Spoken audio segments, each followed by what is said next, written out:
And happy Valentine's Day Eve. If you have not been prepared for tomorrow, we may have a last-minute idea or two to be sure that keeps you out of the doghouse, because tomorrow is the big day. Tomorrow is the big day. For me, I'm going to Stripling's. I'm going to be buying a couple.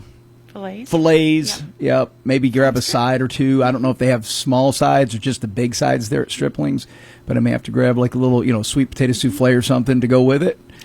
Chop up a salad and bread, and that's dinner for Saturday night. Yeah. Yep. Because I did not plan ahead. I did not make a reservation at any of the fine dining establishments in our vicinity. So that's okay. It'll still be a nice night for you and Liliana. A grilled filet is a great backup. Yes. When you've got that as a backup, I think I'm going to come out squeaky clean on this one. And so it's funny because Tim Bryant earlier, I don't know if he did it on his show, but on his Facebook page, he pointed out the fact that it is Friday the 13th. So he decided to do a little combo of Friday the 13th with Valentine's Day, and he was highlighting some of the miserable dates, right? Like scary dates that people have been on. We're going to take the opposite approach to that. The second hour today, my wife Liliana is going to come in, and we're going to talk about a fantastic first date that we had. So even though it is Friday the 13th, it will not be a spooky story. The guys might puke in their mouth just a little bit when they hear the story because it is mushy, but the women are going to love it. So sweet. The women are going to love it. Yeah, it's a great story. It's a lot of fun. So we've got Mandy Moses from the Walton County Humane Society is going to be calling in shortly, sharing with us some of the animals that they have up for adoption. And some of these animals are at crisis point, meaning that they're reaching the end of the time that they can keep them. So we're going to see if we can't get one or two of these pups and kitties adopted. That would be a really cool way to finish the week. And then Attorney General Chris Carr is going to be calling in. He is a candidate to be the next governor of our state. We're going to hear from him. And then, like I said, in the second hour, my beautiful wife Liliana will be here in studio, and we will just be yapping it up. It's going to be a lot of fun. It's going to be so sweet. I can't wait. Yeah, I'm looking forward to it. I'm excited to have her in the studio today. She always, just like you and Charlie, lights up the studio. all you guys, you bring such an element to the studio. It's going to be a lot of fun. Little story, U.S. Army Corps of Engineers found that there's 26, they went up into Alaska and they found 26 previously unknown microbe species that were frozen, and these were in the permafrost. And I didn't even know what permafrost was. So permafrost is ground, soil, sediment, or rock that remains frozen 0 degrees Celsius for at least 2 consecutive years. And so these microbes, they found them, and then they were able to revive them and awaken them. And they're saying these were like 40,000 years old. And what I love about our military is they're going to figure out how to incorporate these maybe into some type of biotechnology mechanism to help with cold weather military operations. Just brilliant, right? Sci-fi. That is brilliant. Right? Sci-fi futuristic stuff, figuring out how to, maybe figure out what are these microbes doing that we can then take that technology or that discovery and incorporate it into our military, because they're, they have to plan for operations. If we're going to storm and take Greenland, we got to be prepared. We got to be sure that everybody's nice and warm when they get up there. But I do like this. It's going to be a lot of fun.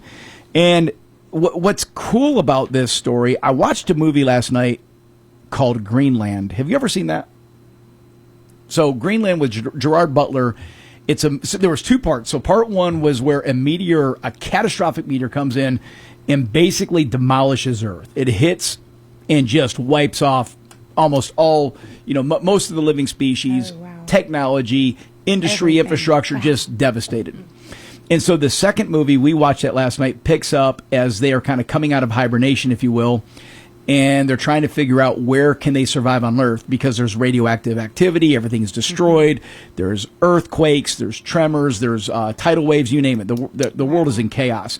And the few remaining people that are alive, some of them are at odds with each other, and so there's battles and fights and all that kind of stuff going on. So I'm not going to spoil the movie, but it's about their journey to try to find an oasis. So the concept is that where the meteor struck in Earth, and again, this is all sci-fi, folks, this is not real, but where the meteor struck on Earth created this incredible crater probably the size of a small country or the size of a state. I'm assuming the crater's, it didn't show how big, but just a massive crater. It looks like the size of a state.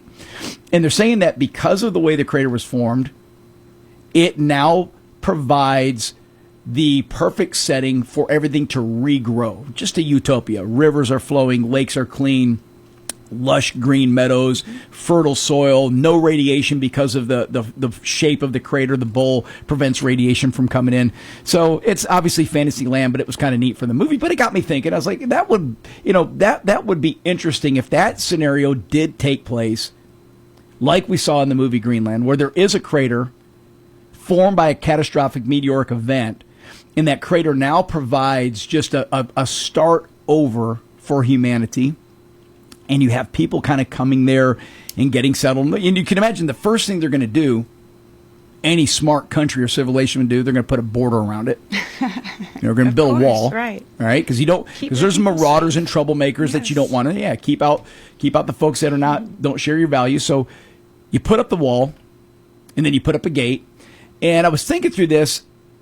Everything's back to square one, right? Humanity has been wiped out, civilization wiped out, technology wiped out. You're back to square one, and you get a knock at the gate, and you answer the gate, and there's a guy there, and the guy says, "Hey, I'm a doctor. It's Dr. Johnny right down the street, who's my personal doctor. Dr. Johnny's there, and hey, I'm here. I want to bring you all of my knowledge as it pertains to medicine." You can be like, "Dr. Johnny, we've been waiting for you. Come on in." And then you got Ken Boss, Michael Boss, Susan Boss come in and say, "Hey, we're farmers." Absolutely. And you're like, where have you been? Yes. Come on in. We need you. You bring in the farmers. Then you have your diesel mechanics, your gas mechanics, your people that know engineering, how to build roads and bridges and houses, your carpenters, your plumbers. Everywhere, everybody's coming and knocking on the door, and you're letting them in. You're thrilled. You're happy. Come on in. Help us build this place up. Let's start over. But then you get the knock on the door from the guy who develops the iPhone. We don't want that guy. I mean, I think he gets kicked back out, don't you? Do you let him in? No. I mean, he says, No, he knocks on the door, he that. says, "Hey, within 6 months, I can have everybody gets an iPhone." No. So he doesn't get in. Yeah. Now, the walkie-talkie guy, he gets in, right? If you find the guy that invented the walkie-talkie or knows how to rebuild the walkie-talkie, yes, we Bring want them you. on, yeah. That's brilliant. We need that, the convenience of communication. Sure. The iPhone guy gets kicked out. Agreed. Maybe we feed him to the wolves. I don't know. He gets kicked out. And so then you get into the knock at the door, and it's a guy that comes in. He says, "Hey, you know what? I'm the AI guy. In 6 months, I can have AI running this whole thing." Absolutely not. I think he gets a bullet. The AI guy's gone. We're not letting him in. Out of here. He's out of here. So I don't know. It's just, it made me think, like, who do we want in our utopia if this was to happen? If we're going to start over, we put up a wall, put up a gate. Yes. And then we hand pick who comes in. Yep. I like Susan and Ken Boss idea too. They're coming in. Yeah, for sure. Yeah. Great farmers, so got a lot of information. We do. We need good people that's going to help us kind of rebuild this thing, rebuild it from ground zero. I love it. And I'm not saying we don't want any technology, If the guys from Big Mountain Computers come, we're letting them in because we need computers, right? Computers help. Okay. But if they have any of their AI buddies with them, keep them out. they ain't getting in. I don't know. Maybe I'm being a little bit harsh, but it just made me think. It is a good movie. If you haven't seen the movie, I think it's called Greenland 2. Gerard Butler, fantastic actor, and it is worth the watch. Okay. I'm gonna watch that one. Yeah, and I didn't get too much political innuendo. You know how some movies are just laden with political ideology and messaging? Oh, sure. I didn't see that. Maybe I'm naive, and maybe I just didn't catch it. So, but I didn't see it. It seemed like for the most part, it was just kind of a neat concept. Yeah. It wasn't Check like it the out. world ended because of global warming. And speaking of which, EPA Administrator Lee Zeldin signed a rule repealing the 2009 endangerment finding. This is where they implemented a bunch of these global warming rules.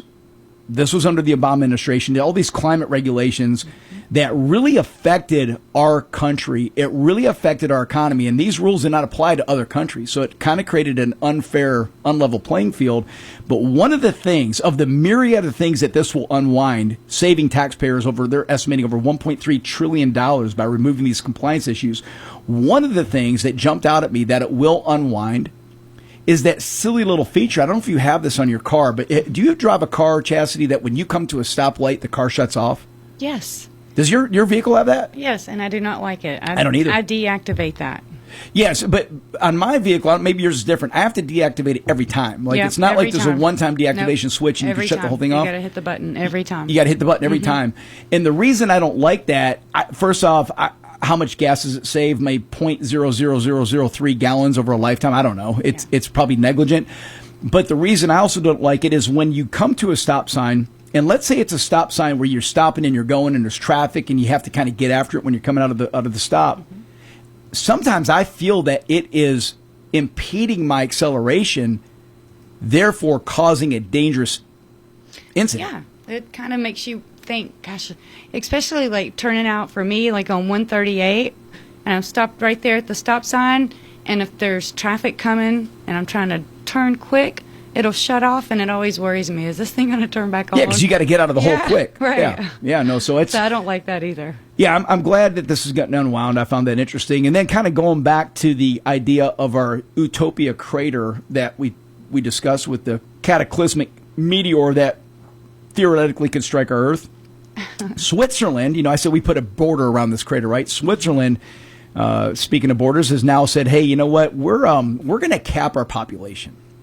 We have too many people coming in, and they want to cap it at 10 million. Now, keep in mind, Switzerland is probably twice the size of New Jersey, but it has around the same population as New Jersey right now, close to the same population. So it's not as densely populated as New Jersey. And I think New Jersey, I use that for an example, I think New Jersey is the most densely populated state in the nation when you look at population versus square miles. And so Switzerland has said, hey, we've got too many folks. It's heavy on our infrastructure, heavy on our resources. And then the biggest thing that they're mentioning is that now roughly 27 to 30% of the total population are foreign-born residents. So people that are coming to the country that are not from Switzerland. They're from adjacent countries. And so there's a little bit of an argument within the within the government there as to is this the right thing to do? But Switzerland, people have often looked at Switzerland as kind of the beacon of that part of the world of how to do it right. They're neutral in almost every war that we've seen, and they have a beautiful country, and it's healthy, and it's clean, and you name it, yada yada yada. It is kind of people say it's the utopia over there. Yeah. But I find it interesting now that Switzerland is saying, hey, enough is enough. We can't take your immigrants. We can't take these asylum cases, and we have to start pumping the brakes. So we're going to kind of keep an eye on that. You're listening to the Marc McMain Show. When we come back, Mandy Moses of the Walton County Humane Society, get your heartstrings out. You're going to want to adopt one of these little kitties, one of these little puppies that need your help. Listen closely. Redesigned just for you at P&A Jewelers, family owned since 1976. We've been helping our customers shine for nearly 50 years. Now proudly run by second generation brother and sister team, we specialize in custom jewelry design, expert repair work, and fine jewelry for every occasion. Visit P&A Jewelers, where family tradition sparkles. Located in Loganville beside Quick Trip, or online at shoppajewelers.com. Follow us on Facebook to see what's new. Are you tired of going into car dealerships and never finding what you're looking for? That right salesman that's going to answer your questions and help you find what you are looking for. Well, at Loganville Ford, that's what we're about. It's not about buying a car. It's not about selling a car. It's about answering your questions and making sure we assist in every way. Loganville Ford is the hidden gem in America's car market. Come find out why we're the talk of the town. Visit us at LoganvilleFord.com or on Highway 78 in Loganville. Everybody knows where Loganville is. If you're in the construction business, you're going to need a dumpster at some point in time, and that's why you need to call Atha Equipment Rental in Monroe, now offering 20 and 30-yard cans. Atha Equipment Rental now offers a complete line of landscape and construction equipment like tools, trenchers, floor sanders, jackhammers, and so much more, like rentals for your parties with tables, chairs, popcorn machines, Dunkin' booths, and more. Call Jason Atha at 770-207-6041. That's Atha Equipment Rental on East Spring Street in Monroe.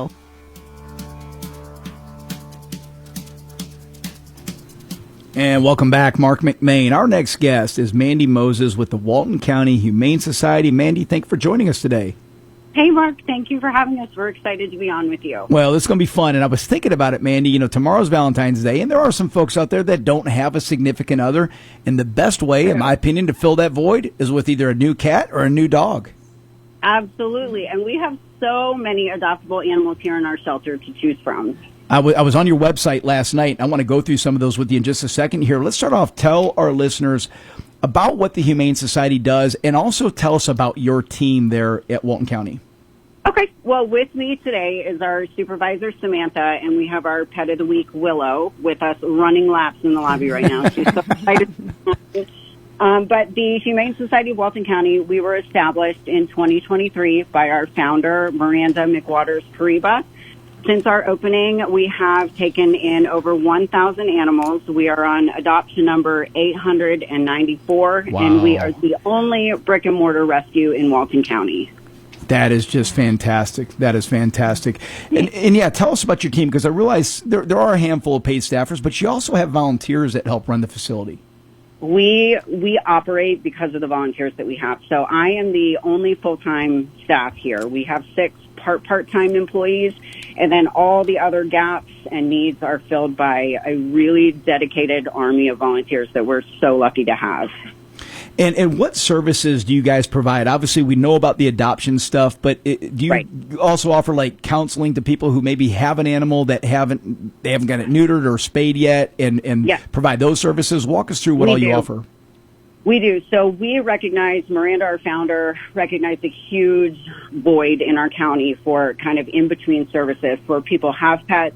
But, you know, like everybody, things happen. People get in difficult financial situations. Mm-hmm. And rather than the only outlet being surrendering your pet, we can offer services to promote that pet staying with your home. You know, of course, we can take it in here. The county can take it in. But your pet wants to stay with you, with your family. So we offer spay-neuter support surgeries. We have a community food pantry that, depending on how much we have, we can operate that on almost a weekly basis. We have emergency needs on hand at all times. We can offer food, minor medical support, shelters when the weather is cold. We've provided pet owners with like containment, like an outside kennel if they have a dog that they just cannot keep in the yard and they're receiving citations for that. So we get pretty creative with finding a way to help somebody that needs it. Well, I'm a big believer in this. My dog, Max, is a rescue. Now, we got him through my friend Joyce Keaton, who used to own, what was it place? The dog. Do you remember Joyce Keaton over in Loganville? Does that ring a bell to you? It was a dog training, dog grooming facility, and I can't think of the name right now, but she called me 13 years ago, and we didn't have a dog, and she says, hey, you got to come see this dog. His name's Max, and she let me take him home for a day.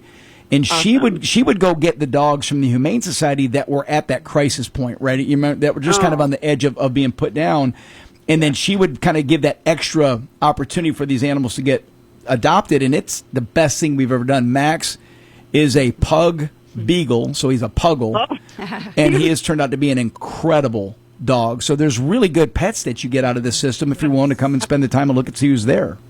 Absolutely, and we encourage that. So we have creative workarounds with fostering for a day, or we've had, interested parties come spend 2 weeks sitting in the backfield with a dog until they feel that bond. So whatever we need to do to facilitate a quality adoption, we will ride it out as long as it takes to get to that point. You're listening to the Marc McMain Show. Our guest, Mandy Moses. She's with the Walton County Humane Society. Mandy, what should somebody consider? Because I kind of joked at the beginning about, hey, adopt an animal, and we're going to try that today. We want to point as many people as we can in your direction. But we also don't want it to be an emotional experience. We want them to really think it through to be sure that they're not giving the dog back up or the cat back up because they realize, man, I made an unwise decision in taking on this animal. What do they need to think about? Right. So I think it's fair to say that the smallest amount you're going to spend on that pet is their adoption fee. So if you're going into that, our dogs over a year old are $100 to adopt. That covers we set them up for success. It's kind of like an all-inclusive resort type fee. Your adoption fee includes their sterilization surgery, their 1-year rabies vaccination. All of our animals are microchipped so they can find their way back to you if they ever get out. Dewormed, applicable testing is done. I'm skipping something. Series vaccines.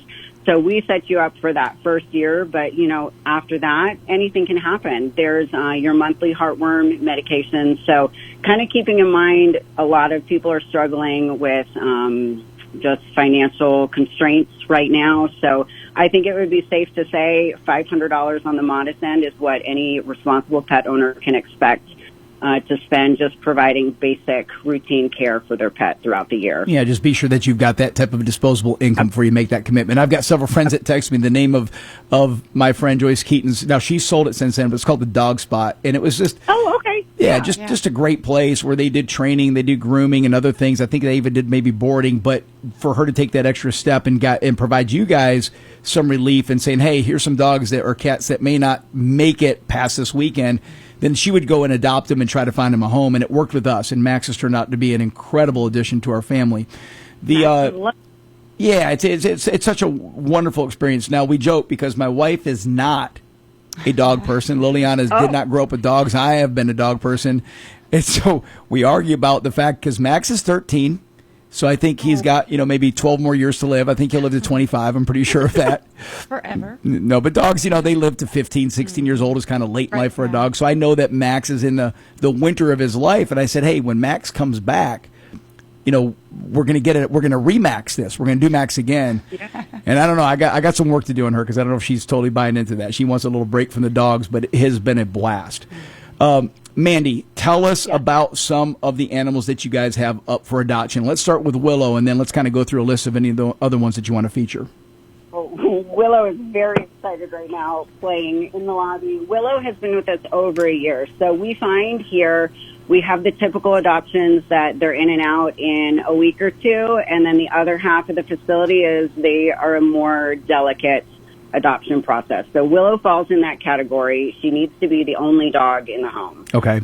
With children, she's fantastic. In the car, we can take her down the road to Chick-fil-A or Starbucks. She is a great sidekick passenger in the car. She doesn't have to ride in a crate. She's completely housebroken. Her gag order, I guess you could say, is that somebody needs to be content with it just being her in the home. Yeah, so if you've got a cat or a dog at home, Willow's not the right one. So Willow flies solo is what you're saying. She does. Yep. And what breed is Willow? Willow she's black. She is a lab mix of sorts. She has a little gray on her muzzle. We have her estimated at about 6 years of age, going off of her teeth and, body condition and everything.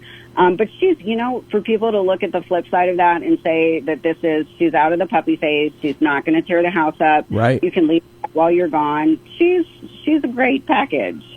Yeah, there's an appeal to that, to not think, I got to potty train them. I don't have to worry about them chewing stuff up because that's what puppies tend to do is they'll chew the corner of your furniture, which is catastrophic if you just got new furniture. So that's a huge advantage. Okay, so Willow, any other dogs that you want to feature, and then we'll move on to the kitty cats. We have quite a few. We have a long timer. Our long-time girl, Sunny, has been here 2 years as of 2 days ago, and she's hopefully, fingers crossed, meeting her forever family at 2 o'clock this afternoon. So as soon as we get off here with you, we're going to prep for that. Aside from her, we have a pair of Great Pyrenees. If you're familiar with them, they are awesome dogs. We have and you said there's a pair, so it's like a brother-sister? I think it's a mother-son. They came in together to our local county animal control, and they were not reclaimed, which we often see, unfortunately. But their loss is our gain. Great Pyrenees typically do really well in our facility. They're super easygoing to take to events, so we have them lined up for a couple if they're still with us. But that will be Axel is the male. He's about a year old, and then what we think to be his mom is Ariana Grande, and she is 4. That's great. And it's funny because as you're describing the attitudes or the personalities of these dogs, the one thing that my friend Joyce did not tell me is Max is kind of a jerk. My dog Max, he loves me, loves my family, but he's, if you're riding a bike or if you're a UPS guy, Max thinks they taste good. So nice. Let's just leave it at that. Okay, so Sunny, and I didn't mean to interrupt you. Go ahead and continue with the animals. That's okay. So our Great Pyrenees, we have a wire hair terrier that we thought he would be in and out of here because we don't typically see that breed all the time. That's the Wizard of Oz breed, right? Yeah, bigger. Very similar looking to that, just like medium dog size. He's probably about 40-ish pounds. But same, wiry, scruffy-looking face, would make a great hunting companion for somebody. He's kind of a wallflower here. He blends in I think he's had one meet and greet since he's been here, but he's a great dog and good size. Yeah. Got to find him a home. Yeah, absolutely. We have a couple seniors. One is in foster right now. We adopted out. I called our founder, and I apologize, but it was one of those, ask for forgiveness situations. Yeah. But Mufasa, how old is he? 12? 10, 12? Old dog. That was he belonged to somebody at some time. We pulled him in, cloudy eyes, and his hair was so matted, he looked like he had dinosaur scales down his back. Oh. And he actually just adopted out the other day. So we got all his medical caught up, got him in as good a condition, feeling good joint-wise as we could. And he found his family. So we have pretty good success with our older guys. We have, who else would be good to highlight? What about cats? Do cats get adopted, or is that a harder process? Cats are actually much easier. So people, from the standpoint of a dog is a much bigger commitment than a cat, obviously. But, being able to leave for the weekend, it's okay to leave your cat at home for the weekend, set up with food and water. So cats and cats often go in pairs or multiples or, 4 or 5 of them. That's easy to do. So our cats actually have pretty quick stays with us.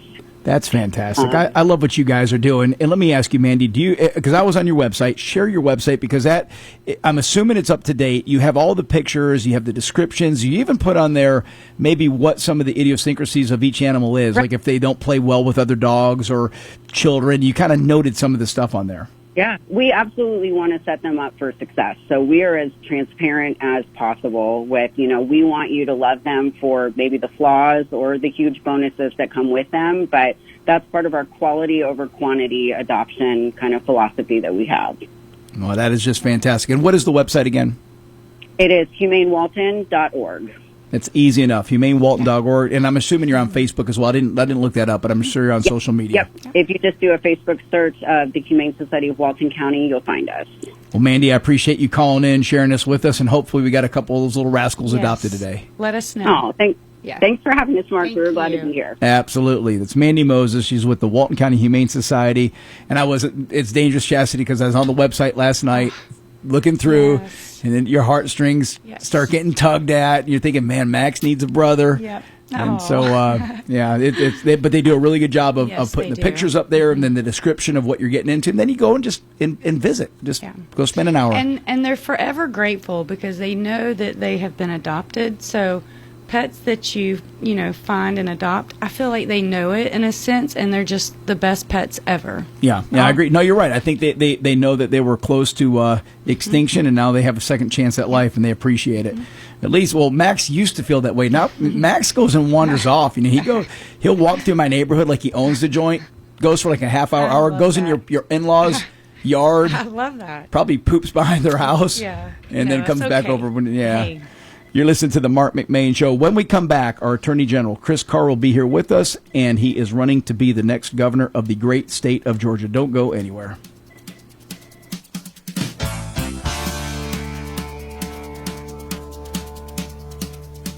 Anytime is a great time to make memories at the Yellow River Wildlife Sanctuary in Lilburn. Close to home and fun for the entire family. Not only will you see wildlife up close, like bears, otters, bison, and more, you can enjoy a picnic lunch. There's gem mining and so much more. The Yellow River Wildlife Sanctuary, 4525 Highway 78 in Lilburn. Make plans to visit soon. To learn more, go to yellowriverwildlifesanctuary.com. John Supermarket in downtown Monroe is proud to serve the Walton County community for over 50 years. 3 generations of the Thompson family offering the freshest produce, quality meats, everyday essentials, and now featuring Bistro South, a quick service restaurant with freshly made Southern cuisine and ready-to-heat gourmet meals. Always proud to support local farmers and suppliers, John Supermarket has the best meat in town and tons of weekly specials. Stop by and see them for all the ingredients, meals, snacks, sweets, gifts, and everything in between you need. These days, many think that truth is relative. You have your truth and I have mine. Speaking your truth means staying true to who you are. It may be how you feel, what you believe, or how you identify. Truth, by definition, means conforming to a fact. 2 contradictory ideas can't each both be true. One may be true, one wrong. Or both may be wrong, but they can't both be true. To say so is logical nonsense. So with all the fake news and opinions flying around, how can we know what's true? At Jesus' trial, Pilate cynically asked, "What is truth?" And Jesus said, "I am the way, the truth, and the life." He's not claiming to be one truth, but the truth. Soon after Jesus spoke these words, he rose from the dead. That's enough to convince me that Jesus tells the truth. This is Bryant Wright, speaking right from my heart. To subscribe to Devotions, visit rightfromtheheart.org. And welcome back to the Marc McMain Show. Our next guest, Chris Carr, is our current Attorney General for the state of Georgia, and he is running to be the governor of Georgia in this next election. General Carr, thanks for joining us, sir. Mark, great to be with you, my friend. How are you doing? We're doing great. It's the day before Valentine's Day. I think I got my ducks in a row, so I think I'm out of the doghouse for tomorrow. As long as I can, deliver the goods, I think I'm in good shape. That is great. Yeah, it's going to be a fun weekend. I appreciate you taking the time to call in to us, and let's just start off. Tell our listeners a little bit about yourself, maybe why you pursued law, and then ultimately public service. Yeah, so actually my family moved to Georgia when I was in kindergarten because my dad had a small business. And so that's what got us down here. And Mark, you may recall that back in the 70s and the 80s, there were these things called vans. There were these boxy vehicles with the racing. Well, that's what my dad was in the van business, and he put everything in there, so it came down here. So that's what got us down here. It was because of a job. Okay. And that's watching my dad be a small business owner was kind of always, that was near and dear to my heart. I had to work and cut lawns, and I worked at delivering pizzas for Pizza Hut, worked at the record store, that kind of thing to get through college. But that was what kind of got us down here. Went to Georgia undergrad, Georgia law, worked at Georgia Pacific in between. But I'd gotten to know this guy named Kevin Isaacson at the University of Georgia, and his dad had run for office, and I always loved politics. Oh, wow. Yeah. And so I got involved in Johnny's Senate race in 1996, and although he didn't win, I had gotten into law school. And I knew that whatever I wanted to do, whether it was practice law or be involved in policy, had, kind of the underpinnings of going to law school. So that's why I went. I practiced at Alston & Bird for a period of time, but I didn't like the traditional practice of law.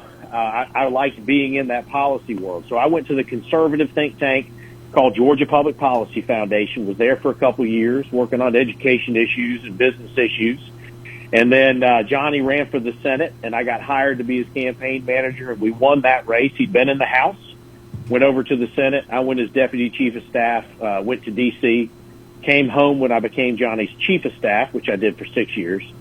And then Governor Deal appointed me commissioner of economic development, and I loved it. That goes back to that business roots that my dad, bringing us down. And so recruiting business and making sure that the private sector created jobs and investment. And that's when we started this 12-year run of being the top state in the nation to do business. And we helped businesses create 84,000 jobs and $14 billion in investment. And now I've been Attorney General for 10 years. And I'll tell you, the thing I'm going to be most proud of, Mark, is that when I got to the law department, we were a very effective civil practice. But now working with Governor Deal and Governor Kemp, the legislature, we're a very aggressive and effective criminal practice and have authority now over domestic terrorism, human trafficking, gangs, and organized retail theft. So in a nutshell, that's kind of where we are now. And having done what I've done, I feel called to run for governor. I've seen what governors have to do to help build business. I've seen what governors have to do to keep people safe, which is the fundamental job of government. And having to deal with the federal issues we now have to. I've done it all. We're in a great position. I want to keep Georgia the model for the nation that we are. But it doesn't come easy, and it doesn't come by chance. You got to have the right people that are willing to lead. Well, and when you think about the position of Attorney General, too, I don't know that there's any other statewide elected position that we really have to be sure you're getting the right person in that spot, right? Because, and correct me if I'm wrong on this, is it true that you do not have to be an attorney to run for the statewide office of Attorney General? No, you have to have been actually a member of the bar for 7 years. So okay. You do have to be an attorney. Yeah. Okay. So and you have to have been a member of the bar. So that the only requirement is that 7-year requirement. Well, and what concerned me when you look about this position is and what I appreciate is the direction that you took the office, especially as it pertains to the shift towards criminal prosecution. When you look at a state like Georgia, who is a growing state, where busting at the seams. We've got fantastic things happening from top to bottom, but with that comes fraud. With that comes people who also want to latch on and commit crimes in our state. So a couple things that you've done. You formed the Human Trafficking Prosecution Unit. Tell us about the impetus for that and the progress that they've made with that group. Yeah, when I came into office in 2016, I'd heard about human trafficking, knew a little bit about it, but it was an issue that clearly was starting to be on the forefront, and people said, well, isn't Atlanta the capital of human trafficking? When you start digging in, we're not.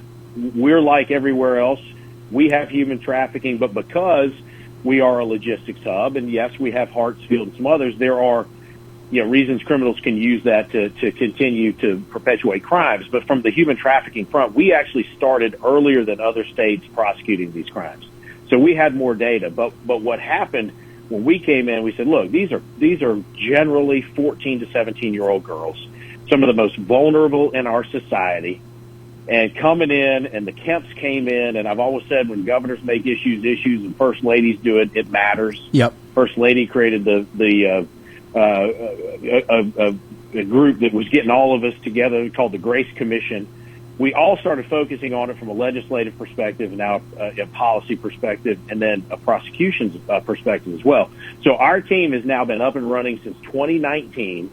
We have rescued and assisted over 200 victims. Good and I would say Lord. that's 200 lives Wow. that will forever be changed, and generally are 14 to 17-year-old girls. So again, if you a parent, we're talking about the 8th to the 11th grade, and it's just horrific. The more I get into it, the worse this industry becomes. But we have become a national and international leader in the fight against human trafficking, I'm proud of that. You're listening to the Marc McMain Show. Our guest is Chris Carr. He is our Attorney General here in the state of Georgia, and he is running to be the next governor of this great state. Let me ask you this, General Carr. The statewide gang prosecution unit, that's another thing that we see. We're here. Our station covers Walton all the way to Athens down to Lake Oconee, so we've got a nice big footprint. But just west of us, there is a major gang issue. We kind of see it permeating here in Walton County. Our district attorney here, Randy McGinley, has told us about it, that it's bubbling to the top. But we know it's a big deal in Atlanta. What kind of progress have you guys made on that side?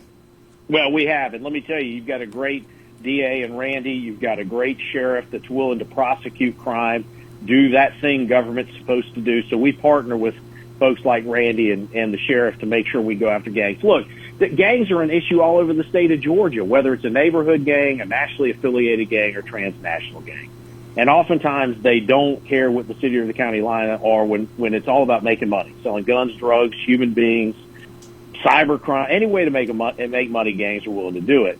What we have done is we also have jurisdiction now to be able to prosecute cases statewide, and we have offices now all over the state, Atlanta and Savannah and Augusta and Macon, Albany, you name it. So we're working together, partnering. We've now convicted over 100 gang members statewide. And look, just north of you in Athens, there was a DA that lost in 24.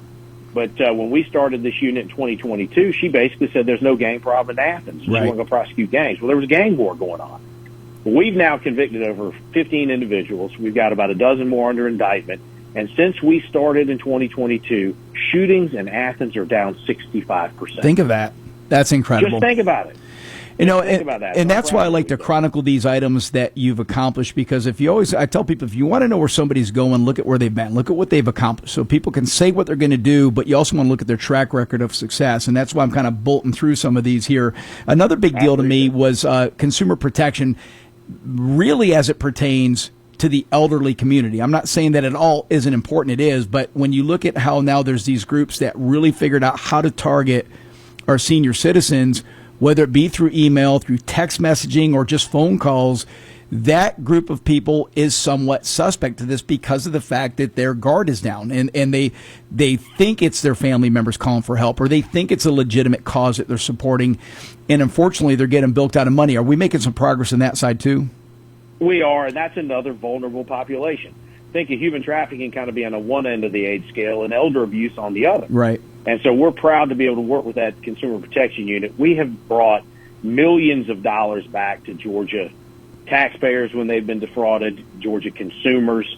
We're putting out consumer protection guides. We have an older adult guide because, Mark, you and I'm not sure, but we're having to take care of our parents. Yeah, my parents are 84, 85 years old. Yeah, and they're both alive. And they get those phone calls, General Carr. They do. They get those phone calls every day, people trying to scam them. Billions of scam calls coming in from overseas. So we're working with the private sector, with the mobility companies. We're working with the feds to make sure look, jamming cell phones in prisons. This is something we've been working on.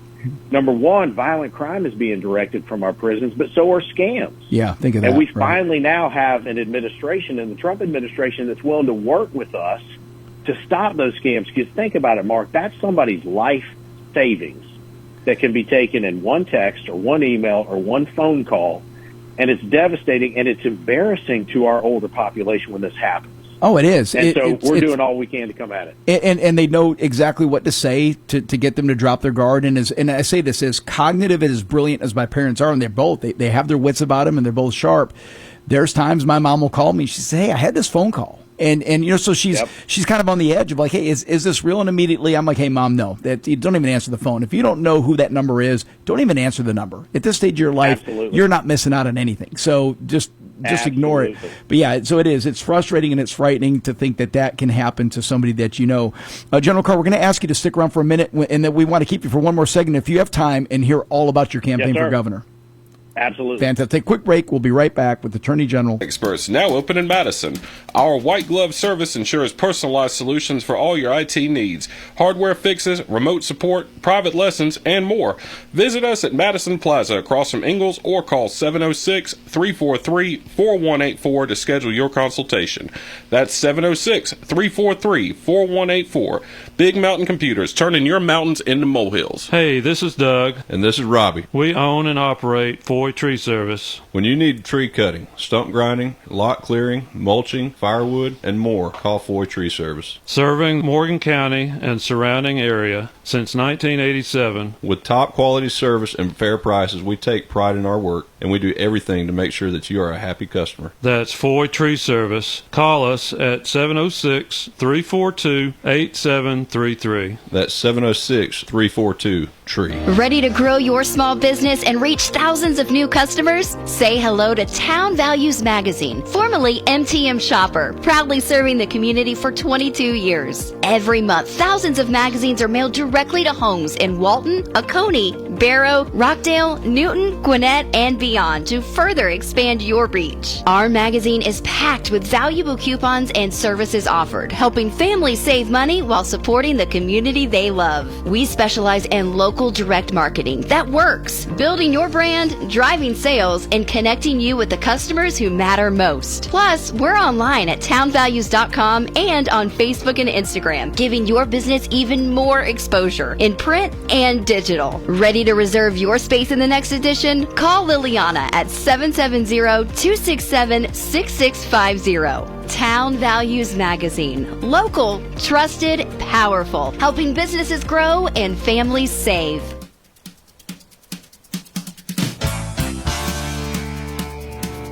And welcome back. Our guest, Attorney General Chris Carr, running to be the next governor of the state of Georgia. General Carr, you touched on this a second ago in the earlier segment. Let's kind of recap. What was your motivation now to seek the office of governor? Well, Georgia has been a model for the nation, Mark.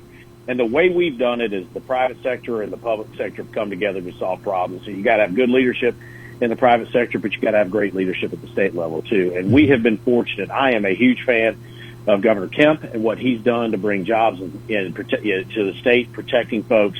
I work for Governor Perdue. We have had great conservative leadership in the state, but we're a battleground state. So you not only have to have good ideas, and we're going to continue to focus on, education and workforce and infrastructure and making sure we have the lowest tax base in the nation and continue to keep people safe. But if you can't win an election, this is not your, a Zell Miller Democratic Party anymore. We're talking about getting a governor that aligns with a Gavin Newsom or a Pritzker. That's right. Or a Mamdani or an AOC. Frightening to think about. Yeah. It is. And think about this, Mark. Democrats have now won 6 times in the last 5 years in the state of Georgia.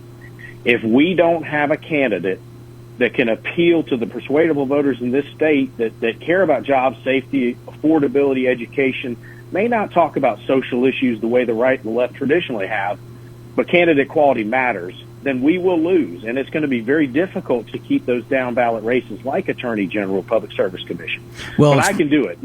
Funny you said that, because that was actually one of the things I had queued up, is because this race, it will be closely watched, because I think it will be the weather vane of where the rest of the races go. So it does have down ballot implications, and there's so many races being completed that day. So it's going to be very important that it starts from the top and it works its way down. And let me ask you this: is you're campaigning across the state, and I know you're in all four corners of this beautiful state. What are you hearing from voters? What are they telling you when you have that opportunity to visit with somebody one-on-one and shake their hand and look them in the eye? Well, fear for the future of the state, number one, because they see what's happening around the country in democratically run cities and counties, and they're concerned about what they're seeing around the country. And number two, property taxes, affordability is a big issue. That's the issue I hear most about now is assessments that have gone up. How do you keep that? I think we should be capping assessments, transparency as it relates to millage rates and that kind of thing. We got to be able to fund local government, got to fund schools, but this is pricing people out of the middle class, the first-time homeowners, the fixed-income folks.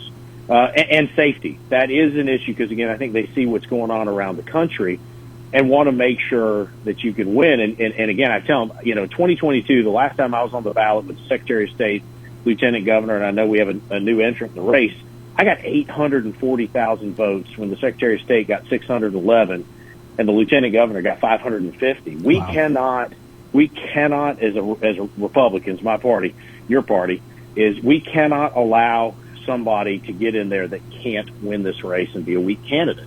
And now there's three guys trying to buy this race, Mark. One guy trying to earn it, that's me. And I know I can do the job, and I know I can win the primary and the general, and that's what this is all about. You're listening to the Marc McMain Show. Attorney General Chris Carr running to be the next governor of the state of Georgia. General Carr, let's talk about, what would be some of the priorities? So let's say you win this race and you win in the general, and you are the next governor of the state of Georgia. What would be your top three priorities or initiatives that you want to focus on? Yeah, jobs, and jobs. I always say that. However, look, I also want to focus on public safety. And one of the issues that we got to address, Mark, is mental health. You look at the jails. I bet if you talk to the sheriff today, the majority of the people in his jail right now are struggling with addiction or behavioral health, mental health issues. We have got to have a good regional approach. We've got to have federal, state, local approach to this, nonprofit, for-profit. We got to come together because jails aren't treatment centers and hospitals aren't mental health facilities. We got to be able to deal with that. But at the end of the day, if we don't have good paying jobs all over the state of Georgia, that's going to be a challenge to affordability. It's going to be a challenge to growth. And that's the thing we're going to focus on. And we've done it. We know what we've got to do, but that's where we're going to really focus our time and attention, is on making sure that we have good quality jobs in this state and keep people safe. Well, I want to applaud you on that because of the several candidates that we've had on the myriad of races that we're covering on this show. I think you may be the first one that has addressed a mental health crisis, which I firmly agree with you. And I tell people this: if mental health is not top 3 or top 4 on your important things for this state, give it about 2 more years and it'll be number 1, because it's a growing issue in our state and we have to address it now. So I applaud you for directing some attention towards that. Well, and I think about it: root cause of poverty, root cause of homelessness. Mentally healthy people don't shoot up schools or buildings or military bases. And this is an issue we've got to help our share. Look, if you're in an urban part of the state or a suburban part of the state, you're going to be able to get some options for treatment, whether it's addiction or it's behavioral health. But if you're in exurban or rural Georgia, we have a sheriff's arresting the same people over and over again, not because they're not committing crimes, but there's nowhere to get help. We need to we owe it, I think, legally, policy-wise, and morally to address this issue, because it has a public safety and an economic development impact as well. I agree. Anything I'm leaving out that you wanted to mention or cover as far as your campaign or things that'll be important to you? No, look, I want to earn the vote and support of everybody that's listening today. And, obviously Walton County is a critically important part of the state for us, and we appreciate so much support. Look, if folks want to support me, go to www.carforgeorgia.com. We're on Facebook, we're on Instagram, we're on Twitter, And I'm even told now we got TikTok because our younger supporters wanted us to have TikTok as well. So we're all over the place. You're getting with the times. That's great. And one final question for you. Are there any events that you have coming up in our neck of the woods, which, again, would be Athens down to Lake Oconee, back to Walton County, that you know that you might be appearing right now, or should they just check your social media page? Because I don't want to put you on the spot with that, but I know you're making your rounds, and I want people to meet you in person. Check social media. We're going to be traveling all over the state. And so look, 94 days to the election. Early voting starts the end of April. We are going to be out. We are going to be in Walton County. We're going to be in Athens. We're going to be in all over the region. And when we come, we'd love to see everybody. That's great, General Carr. Greatly appreciate you joining us today, sir. Thank you, my friend. Take care. Absolutely. That's Attorney General Chris Carr running to be the next governor of the state of Georgia. And like we said, every time this week when we've had somebody on this show, take your time, folks. Go find out where they're going to be. Listen to them speak in person. Shake their hand. Look them in the eye. Ask questions. They'll be available. And this may be one of the few times that you have an opportunity to meet. And this is not just a candidate. He is an elected official. He's your sitting attorney general. And you heard the roster of things that he went through and his accomplishments in his 8+ years, I guess 10 years now as attorney general. If you want to know where somebody's going, look at what they've done. It's a big deal. And I do find it interesting, Chastity, that, again, a lot of great people running for all of these offices. So I'm really impressed as to the roster of candidates that we have. But he's one of the few, if the only, that brought up mental health. Did you notice that? Yep. I looked right at you because I knew I heard that you was kind of, one of your policies as well. Very important topic. It's a big deal, and that's what I'm telling people now. It's like, hey, if you're not really focused on this, if you're not paying attention to now, and we keep neglecting it, it is going to be number one in your list in the next couple of years, because this is one of those deals that if you ignore it, it doesn't get better. Right. It only festers and gets worse. All right, you're listening to the Marc McMain Show. Take a quick break, and we have Miss Liliana McMain in the house. It is pre-Valentine's Day. We've got a lot to cover. That's right. We're First Lady. Yeah, we don't. And guys, don't tune out on this. It's a good story. Girls, you're probably going to like this better. It's a little mushy. Yes. But the guys, you got to listen to it. It's a good story. It's a good love story. All right, we'll be right back.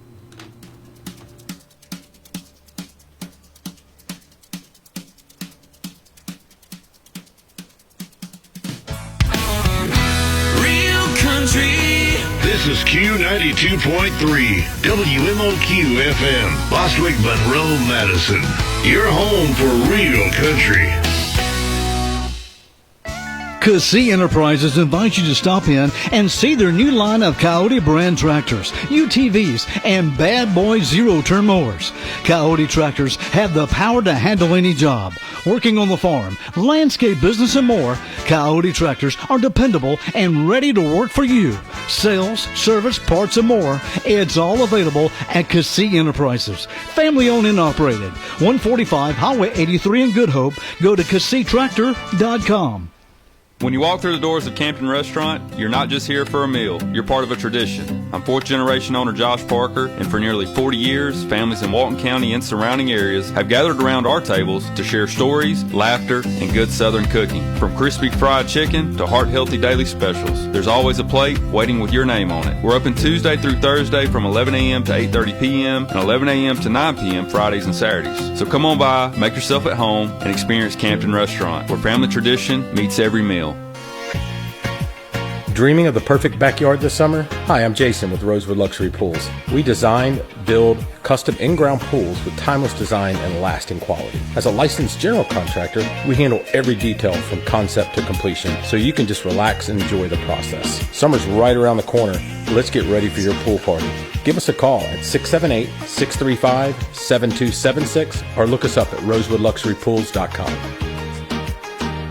Serving Loganville and the surrounding area for over 25 years, it's the Main Street Barbershop, 305 Main Street next to Braxton's Auction in downtown Loganville, offering old-fashioned service and modern-day styles. Appointments available and walk-ins welcome. Open Tuesday through Saturday with a friendly staff and atmosphere. That's Main Street Barbershop in downtown Loganville. Call 770-554-3300 or go to MainStreetBarberLoganville.com to learn more. Ready to grow your small business and reach thousands of new customers? Say hello to Town Values Magazine, formerly MTM Shopper, proudly serving the community for 22 years. Every month, thousands of magazines are mailed directly to homes in Walton, Oconee, Barrow, Rockdale, Newton, Gwinnett, and beyond to further expand your reach. Our magazine is packed with valuable coupons and services offered, helping families save money while supporting the community they love. We specialize in local direct marketing that works, building your brand, driving sales, and connecting you with the customers who matter most. Plus, we're online at townvalues.com and on Facebook and Instagram, giving your business even more exposure in print and digital. Ready to reserve your space in the next edition? Call Liliana at 770-267-6650.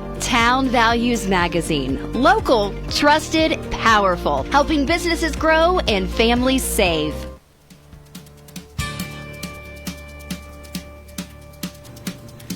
And welcome back, Marc McMain. My next guest is my beautiful wife, Liliana, in studio with me. It's good to see you. You look beautiful. Is that her, honey? Oh, thank you. She is so beautiful. Thank you for having me. Hey, what do you think of my new bumper music? It's The Devil Went Down to Georgia, Charlie Daniels. I love all the music you guys are playing, really. Well, we broke out this new Yeah. bumper music yesterday, Devil Went Down to Georgia, and our first guest was a pastor of the church, Marcel Baptist Church. Yeah. But, hey, He enjoyed the song. he was a good though. sport. Yeah. He was a good sport. And had a sweet testimony to Charlie Daniel as That's right, yeah. Christian oriented. Good Christian guy, yeah, exactly. That was a nice. That worked turn. out. Yeah. Even though the song was a little edgy, but I thought Yeah. it was pretty cool bumper music.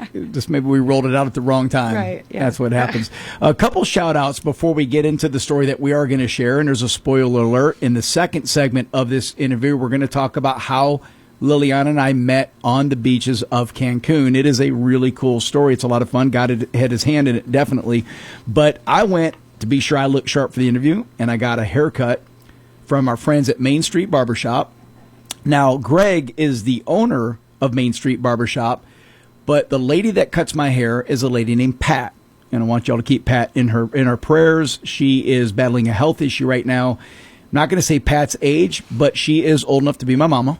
And she is as steady as anybody you would ever meet, stands on her feet all day long, as a barber, a true professional in her craft, and just works magic with me. Every time I go, I'll look like a mess, and then I'll walk out and I look like a GQ model when she's done with me. They always do a great job. They do a great job. So Greg cut my hair today, and Greg is just fantastic as well. Everybody in there. That's what I love about Main Street Barbershop. This is not a place that you go and it's the 7-minute chop and run. It's you go in there, they're going to take time cutting your hair. I'm going to guess 20 to 30 minutes is usually how long the appointment is. Very fairly priced, especially as you compare it to the places that are kind of the turn them out quick type places. It's very fairly priced. And then you get the nice little shave on the neck, and then you get the hot towel treatment. Old school. And it's Love not it. You don't have to pay extra for that. They just do it. Nice. Yeah. So it's right there at the corner of Georgia 20, Highway 78, in the heart of downtown Loganville. Great location on the corner. And of course, when you get in, there's all kinds of gossip going on. You find out what's going on. Best part. Yeah, the best part of it. But prayers for Pat. Hope she makes a speedy recovery. And I felt guilty cheating on her today, get my hair cut by Greg. You'll get back with her. I will. Yeah, she'll be back soon enough. Yep. And also, shout out, what do you think of these beautiful roses here, by the way? Thank you, baby. Yeah. I absolutely love them. So I arrive at the studio and I see these gorgeous flowers, and I'm like, certainly those are not mine because my husband sometimes forgets. They come from the Loganville Next Flower thing Basket. You know, yep, these are for me, and they are absolutely amazing. I understand these flowers are coming from Colombia, and if you actually see them, they have like a sheen to it, like they are absolutely Right? amazing. Yes. So if you haven't gotten flowers, go to the Loganville Flower Basket, 770-466-2683.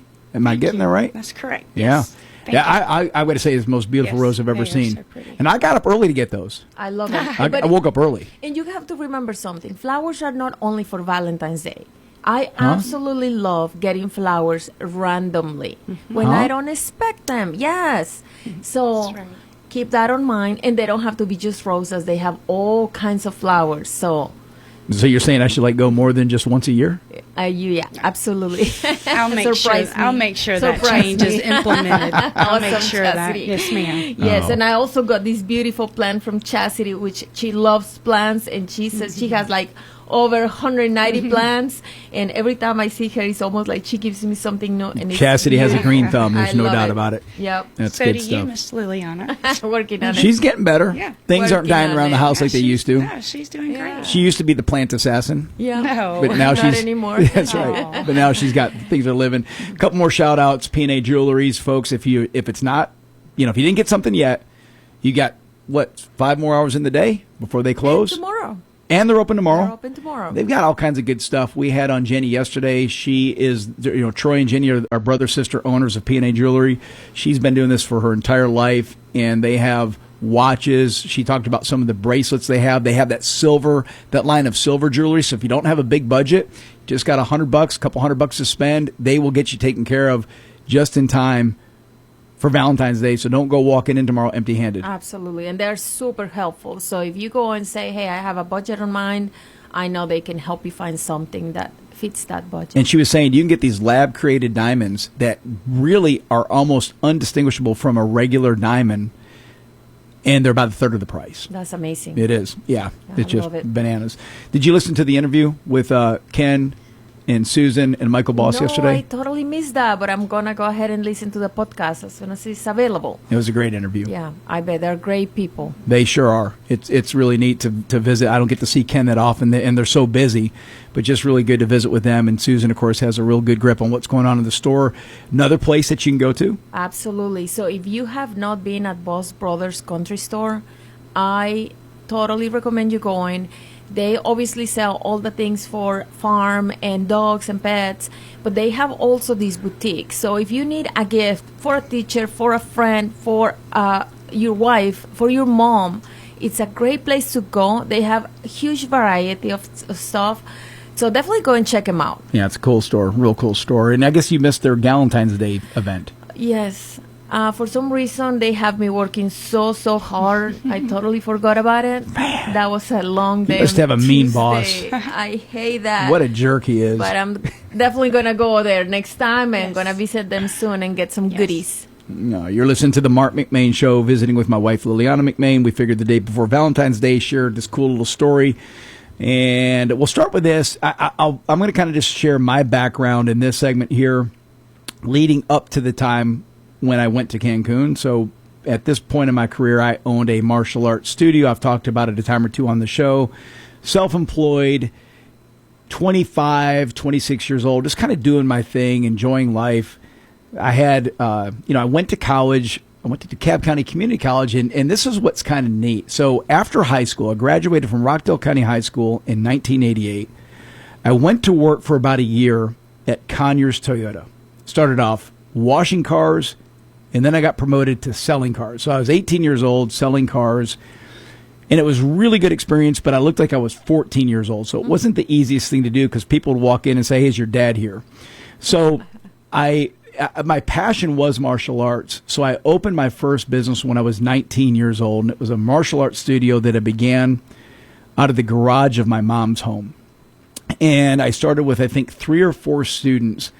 And within a few short years, I had built it to one of the largest martial arts studios in the state of Georgia. And looking back, I realized I wasn't just a good martial artist, I was a good businessman. I understood it. I understood the concept of selling and P&Ls and negotiating and et cetera. But I also understood that you had to be good at your product. So whatever, if your product's a floral shop, a jewelry shop, a feed store, or a martial arts studio, you have to be good at what you do. And so it worked. I was very successful at what I'd done. And when I went to college, which was at the beginning of me opening my school, I went to DeKalb County Community College. Now, this is not some elite school. As a matter of fact, the only real requirement that they had is that you could put fog on a mirror. And so when I got admitted to DeKalb County Community College, they looked at my transcripts from Rockdale County High School, and they said, hey, there's a couple classes that you need to make up. Algebra, no shocker for me. A couple other ones, maybe some literary course I didn't take. But then they're like, you also need to take a foreign language. And I remember thinking to myself, man, this is a real bummer because I was paying for school myself. I don't remember what the classes cost, but they weren't cheap, especially for me back then, making $5 an hour, Right. washing cars. And so I remember being really upset with the fact that I had to take this foreign language class and I had to pay for it out of my own pocket. And I knew I would have no use for a foreign language future in life. So I looked at the options, and it was your typical France. You could speak French, Latin, and I think Spanish. And so, you know what? I'll do Spanish. Get it out of the way. I think I had to take one course and check the box, and I was done with it. So the first day of class, I'll never forget. My professor, his name was Humberto Delgado Jenkins. He was a Cuban that had moved to the United States, and he was just fantastic. Very funny, engaging, loved teaching the language, and I quickly fell in love with learning Spanish. So I ended up majoring with my 2-year degree from DeKalb County Community College in Spanish. Nice. So I'm going to kind of pause there and then kind of let the listeners hear you and what you were doing up until this point. Okay, so, well, I was a college student. I was in law school. I had changed careers. I first started on communication science, and then I moved to law. And you lived in Monterrey, Mexico. In Monterrey, Mexico. I was studying at Instituto Tecnológico de Estudios Superiores de Monterrey, which is, I guess you can relate it to UGA, okay? Mm-hmm. Yeah, it was the biggest school in Monterey. The biggest one, Yep. yes. I loved everything about it, and then I started working at a law office. So in my mind, I had all my life planned out at that time. I was going to finish my career. I already was working at a law office, and I was learning so much. And when I started working in there, actually, my grades went up. I started asking all kinds of questions at classes. And all my friends started asking, like, okay, what has happened to you? Like, you never asked questions before. I'm like, well, I'm working. So from there, I feel like I was the person that got everybody excited about getting to work somewhere related to law, because, they were my... You're finding your groove. Absolutely, yes. So anyway, so I was doing the summer classes because I was a little behind as I changed majors. And this summer in particular, I have done so good at school. Everything was just going great.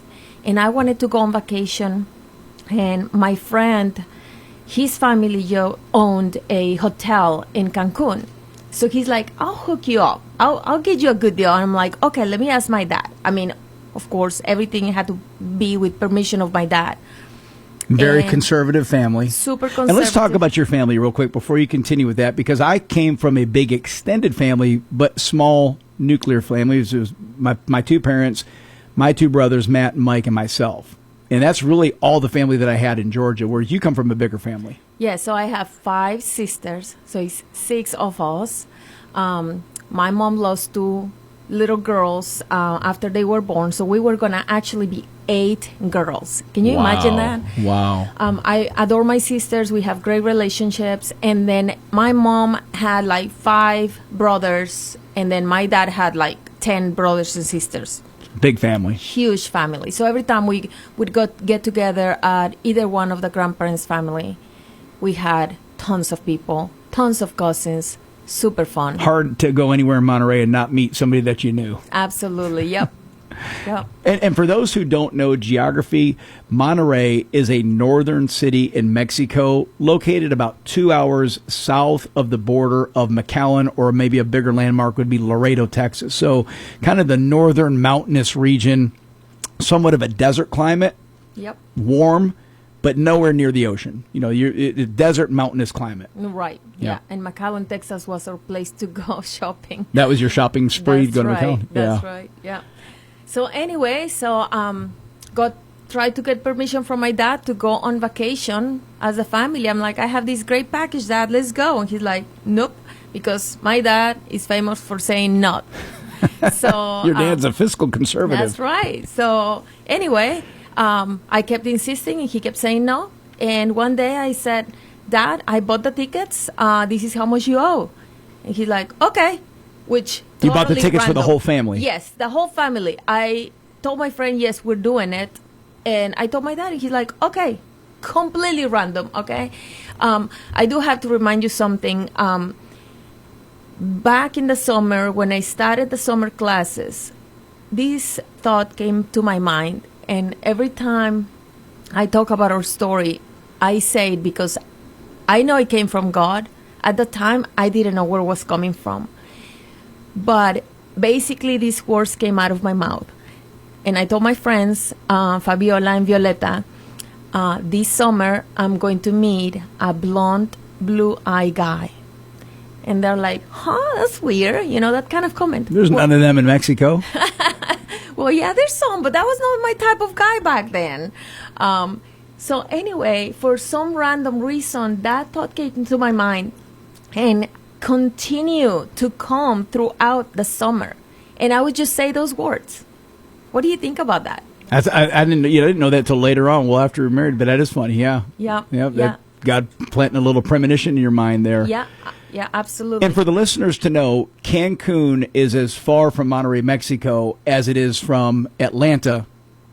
So it, for me, flying from Atlanta to Cancun is about a 3-hour flight. From Monterrey to Cancun is about the same, 2, maybe 3-hour flight. Yeah. So it's this is a big vacation for you guys. Absolutely. And so for me on my end, so it's the summer of 1996, and I'm full speed in my martial arts business, and I had a buddy of mine. My school was in Conyers, and I had a buddy that had a karate school down in Henry County, and we hung out quite a bit. We were good friends. And he calls me, and this is right when the Olympics were coming to Atlanta, so it was whatever, that June or July, I'm losing track here, but he calls me and he says, hey, I got a great idea. He says, Atlanta's going to be kind of busy and nuts. Why don't we take a vacation and get out of the country for a long weekend? And I'd never left the country in my life. vacation for me was going down to Panama City. That's about as far as I ever traveled. Right. And so when he said this, I'm like, man, that's a good idea. So where are you thinking? He goes, let's go to Cancun. Well, at that point, Cancun could have been Moscow for all I know. I didn't know where it was. And so, okay, let's research it. And back then, travel agencies were a thing. And so I remember stopping vividly. I know where it was in Conyers. On my way to karate school one day, I stopped at the travel agency and I said, hey, my buddy and I, we want to go to Cancun, Mexico for a nice long 3 or 4 day weekend. And she had this fantastic package because, again, I'm a fiscal conservative, so I had a real limited budget. And she came up with this incredible deal that included air and hotel and transfers and the whole 9 yards. And she sold us this package to stay at the Malia Turquesa. I'll never forget the name of the hotel. So we buy the package. You buy your package. That's right. We're going to take a quick break. And we come back, we'll tell what the next phase of this trip was. You're listening to the Marc McMain Show. We'll be Real Country. This is Q92.3 WMOQ FM, Bostwick, Monroe, Madison.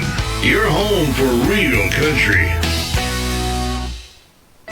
Cassie Enterprises invites you to stop in and see their new line of Coyote brand tractors, UTVs, and Bad Boy zero-turn mowers. Coyote tractors have the power to handle any job. Working on the farm, landscape business, and more, Coyote tractors are dependable and ready to work for you. Sales, service, parts, and more. It's all available at Cassie Enterprises. Family owned and operated. 145 Highway 83 in Good Hope. Go to CassieTractor.com.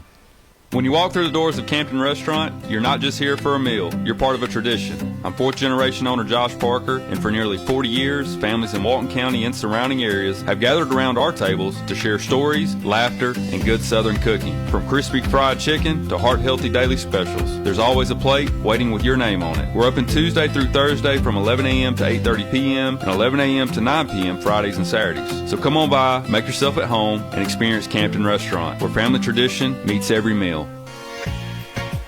Dreaming of the perfect backyard this summer? Hi, I'm Jason with Rosewood Luxury Pools. We design, build custom in-ground pools with timeless design and lasting quality. As a licensed general contractor, we handle every detail from concept to completion, so you can just relax and enjoy the process. Summer's right around the corner. Let's get ready for your pool party. Give us a call at 678-635-7276 or look us up at rosewoodluxurypools.com.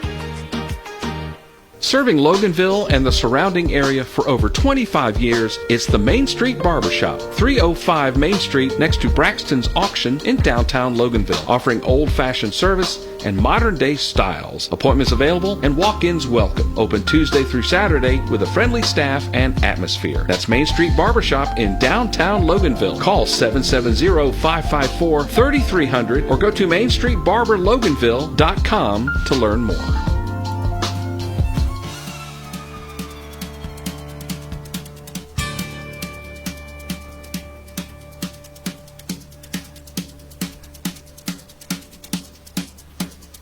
Welcome back, Marc McMain. Continuing our conversation, our journey with my wife Liliana, how we met on the beaches of Cancun. So, quick recap. I'm living my life. I'm in Atlanta, rocking and rolling. My buddy says, let's go to Cancun, Mexico for a vacation during the Olympics to get away. And I'm like, yeah, I bought my package. And then Liliana surprises her dad and says, all right, I've already bought all the tickets in the hotel room. We're going to Cancun, Mexico. And just to be sure everyone knows, we have no clue who each other is at this point. We're on our own journey, but we're completely oblivious that the other one exists. That's right. So I'll kind of start with, I remember my buddy and I, Dave, we fly down to Cancun. And again, the first time I've left the country. Back then, we didn't even need a passport. I think you just could fly out with a driver's license. That may still be the case, but I don't think I had a passport. But it was a little bit of a culture shock, first time going out of the country. But it was a really neat resort that we stayed at. By far, the nicest place that I had ever stayed at in my life up to that point. And pretty normal first day. Just enjoyed the beach, enjoyed the pool, having a good time with my buddy. And we go to bed at a relatively normal time that night. And then I'll pass it on to you, Liliana. You kind of set the table as to what you had going on with your family up until that morning. Yeah, we're just having a good time. And so one of my sisters brought a friend, two of my sisters. So it was four sisters that came to this trip and two friends. My oldest sister had a friend and my youngest sister. Okay, so we're all at the pool. My mom and dad are in the room or whatever doing their thing. And we're laying down, just getting a tan, right? At that age, it's all about the tan. So you lay down on the, face up, face down, and then you forget the sides. Because the sides of the legs don't get tan unless you are actually moving around, okay? In case somebody doesn't know about that. So I'm begging everyone to go with me to the beach so we can play with this little ball that is like a tennis ball that sticks to a little Velcro paddle. Velcro paddle, yeah. Yes. And nobody wants to go. And now I keep asking. Now, this little toy came from my oldest sister and her friend. Little did I know, they actually brought it with a purpose. I'll tell you about it later. But anyway, I saw this little paddle, this little ball, and I'm like, please, somebody go with me. Finally, my youngest sister's friend, Esther, came with me, and we started hitting the ball. And next thing you know, do I say the plug yet? Well, I'll start it off. So the next morning I wake up and I'm like, I'm going to go down to the beach. My buddy was still in bed sleeping, so I walked down to the beach. It's probably 10 a.m. I don't know. I slept in good. And I remember thinking, hey, I remember seeing guys selling silver on the beach. I'm going to go see if I can't buy a little silver bracelet or trinket or whatever. It was kind of the thing that they did down there. So I get down to the beach, and I remember thinking the decision I had to make was, am I going to go right or am I going to go left? Now, everyone that knows me would know I normally would go right, but on this particular day I went left. And so I'm walking down the beach, and the ocean is on my right, the sand is on my left, and I walk past this young lady who's just breathtakingly gorgeous. I don't even pay attention who the other person is. It could have been a dude for all I know. I wasn't paying attention to the other one. I saw this beautiful woman, and now keep in mind back then I had more hair, and I had a six-pack, so when our eyes locked, I could tell her knees buckled just a little bit. No. Quite the opposite. Not quite yet. my knees buckled just a little bit. So I kept walking after we kind of made this eye contact, and I'm walking about another 50 yards, and I see there's two guys sitting on the beach, and I kind of see those guys, and I'm like, man, if I don't go turn around and go talk to this girl, these guys are going to swoop in and cut in line in front of me. So I did a 180. And I walk up to Liliana, and it never crosses my mind that she's Mexican or speaks Spanish. And they were throwing this little goofy ball that she's talking about, and I had this dumb line conjured up. And keep in mind, I was quite nervous, and so I think I said something stupid like, "Do you play for the Atlanta Braves?" or something like that. And she looks at me and she goes, "¿Qué?" which is Spanish for what? And then I realized, oh my goodness, she's Mexican, doesn't speak English. So I get a chance to, dust off my Spanish and break it out. So in real sloppy Spanish, I made very initial conversation. Maybe they said, hey, my name's Marc, how are you? That type of stuff. So we just started a quick little conversation. Yep. And what happened to me is Esther and I are hitting the ball back and forth, and I see this gorgeous guy. Perfect tan, six-pack. I have a keg now. That's right. And his blue eyes look just like the ocean. And I'm like, OMG. So I tell Esther, I'm like, did you see that guy back there? And she's like, no, what guy? So she was young, 5 years younger than me. I'm like, okay, that guy over there with the aqua color bathing suit, right? Yep. And I'm like, if you see him coming back and you have the ball, hit it towards him. And if I have it, I'll do it. And maybe he'll talk to us. So I didn't know Mark was already coming with that intention. I was getting of catfished. And I didn't know there was some guys looking at us from wherever nearby. Oh, they were eyeing you guys down. Yeah, so then when I come up, we start our conversation, and it's a real broken conversation because she doesn't speak English that well. I don't speak Spanish that well, and we're kind of just chuckling and laughing and asking each other little simple initial questions. And then I'm like, you know what? I'm not going to waste any time with this. I'm just going to ask her to dinner. So I said, look, I'm here for a couple nights. Can I take you to dinner tonight? And you're like, at that moment, yeah, you're like, at that moment, my bathing suit top oh, that your top broke. Yeah. So my straps were crossed like an X on the back, but I felt that light release. So I'm like, OMG, I gotta go and change my bathing suit. But you also said I need to ask permission. And yeah, I'll go and ask my parents. Yeah. So, but it just happened right there. So I go and I'm like, here, hold the ball. I don't know why, but something told me, leave the ball with him because that's like your little insurance that he has to wait for you to come back. Yeah, so she, and to think about this, she's 23 years old at the time. That's right. And think about the conservative culture of, here I am asking her, I'm 26, she's 23, I'm asking her on a date. She has to go get permission, right? Yeah. She can't just say, yeah, I can go on a date. She's got to go get permission, which I thought was really impressive. So she goes and walks back up to the hotel. Now, keep in mind, it's a long walk, right? You got to go back to the hotel on the beach. And I'm standing there and I'm holding this ball, and I'll never forget there's a Mexican lifeguard sitting there, and he just kind of looks down at me like, you dumb gringo, she ain't ever coming back. I could see a look in his eyes like, what are you waiting for? And so I'm just sitting there waiting, and sure enough, about 10 minutes later, she comes sauntering back down, and she says, yes, I can go to dinner with you as long as my friend can go with us. It has to be a double date. And I'm thinking, yeah, my buddy David's back in the room, and, he's would never get a date if it wasn't for me anyway. So I'll set him up on a double date, and he'll be happy, and we'll go out and we'll have a great time. So we agreed to meet in the lobby of your hotel that evening, like at 7 a.m. or 7 p.m. or something like that. But that permission didn't come that easily, just so you know. I had to cry and cry to my parents. I'm 23 years old, mind you, okay?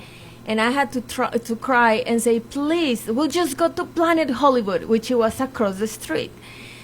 And finally, my mom said, okay, but your sisters are going to follow you. I'm like, ta-da, okay, that's fine. So Mark didn't know that when I meet him at the lobby of that hotel, there was like a mezzanine, like a second level, open level. All my sisters and my mom were watching. They were hawk-eyeing me. That's right. Just to be sure he wasn't like a crazy guy. And the chassis gets better than that. Not only were they, up there with the bird's eye view checking me out, my mother-in-law, future mother-in-law, sent a couple of the other sisters to the same restaurant. Oh, yeah, they followed us, all of them. Got a table to eat to be close by, like a little espionage outfit. But Mark outfit. didn't know I had no that clue. they were right there. That's sweet. Yes. I love that. We're looking at each other from the table, but he had no clue that they were there. So we're at, was it Planet Hollywood? Planet Hollywood. Yeah, so we're at Planet Hollywood, and we're eating, and I think she ordered a brownie ice cream for dessert for dinner, and I'm eating a hamburger or whatever I'm eating, and we're having a nice time. But again, most of the conversation is really broken, so it's a lot of, like, huh? What? Say that slowly. What did you? And then we'd laugh, and huh? What? Say that slowly. And there was a Seinfeld moment on there as well. Oh, with the sandals? Yes. Mark looked so handsome, and he was wearing some khaki shorts. And then I looked down, and he's wearing these open sandals. And I'm like, oh, no. That's a no for me. And I'm trying to just pretend I have not seen that, Chastity. So I ignored that for as long as I can. I had good-looking feet, just didn't like the sandals. I just didn't want it to look down, just to be honest with you. You almost killed it there. But after we had dinner, we decided to go dancing. And he's like, I want to go and change because he saw we are all dressed up, really nice and everything. He comes back with khaki pants and nice looking brown shoes and brown belt. I'm like, okay, we're good now. Back we can on. move on. Yeah. And so we spent the rest of the evening dancing at a little club, and her sisters then officially joined us on this trip, and it was a lot of fun. It was me and my buddy, Liliana, 2 of her sisters and her friend. I can't remember. There's a bunch of us, and we had a great time. And then on the way back from the dance club, we took a bus, and I was sitting next to Liliana, and now I'm falling in love. I'm just, I'm madly in love, and it's like, this is the girl that I want to marry. And to think about that in just a matter of hours, to have that feeling. So I hold her hand, and I know that was kind of out of the norm for you. So I was super strict, old school, and I always told my sisters, nobody's allowed to touch your hand, to kiss you, unless they're officially your boyfriend. That was my rule. Sure. Okay. So now here I am on the bus. Marc is holding my hand and rubbing my arm, and I don't want to move it away because I like this guy. But I know my sisters are in the back of the bus, and if they're watching me, they're going to be like, wait a minute, what's the rule, right? Yeah. So I keep looking back on the back of the bus to be sure that they're not looking at me because I don't want to move my arm away.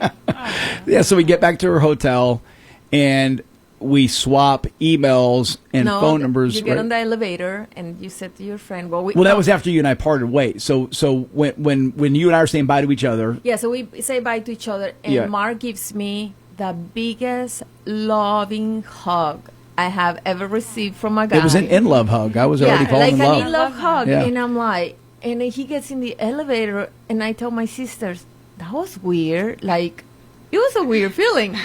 And Marc tells his friend. Yeah, so I'm in the elevator with my buddy, and I said, that's the girl I want to marry. Oh, and I'll never forget, my friend says, dude, he goes, that's impossible. She's in Mexico, you're in the United States, it's never going to happen. And kind of laughed. And so, we had swapped emails and phone numbers, and then that was it, because the next morning early, you left to go back to Monterey, and I was there for another day. So I'm back at the pool the next day after Liliana's gone, right? And I'm kind of forlorn, and I'm like, man, I wish I had another night with her. And I'm down at the pool, and you remember I told you about the 2 guys that were sitting on the beach that kind of witnessed what was going on? Mm-hmm.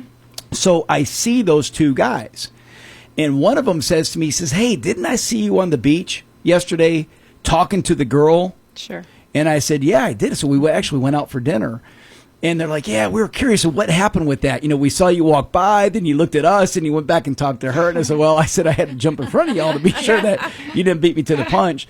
So those guys, their names are Rob and Dave. They're to this day, they are dear, close friends of ours. Wow. We formed a friendship in that trip and maintained contact to where we've been up there to visit them several times. They've been down to visit us. We've been to their weddings. Yeah. It's incredible. And this is going on 30 years ago that this friendship has been maintained with Rob Dispensary, Dave Amato, originally from New York. They both now live in New Jersey. And so, but it was fun to kind of share with them in that moment, saying, yeah, I met her. We went out to dinner. We went dancing. We had a great time. And man, I'm smitten. And then, so that's kind of the next phase. So what we'll do is let's take a little break, and we'll come back and we'll kind of talk about the next set of things that took place. Sound like a good place to take a break, Liliana? I love it. Sounds All right, great. We'll be right back in just a minute. You're listening to the Marc McMain Show.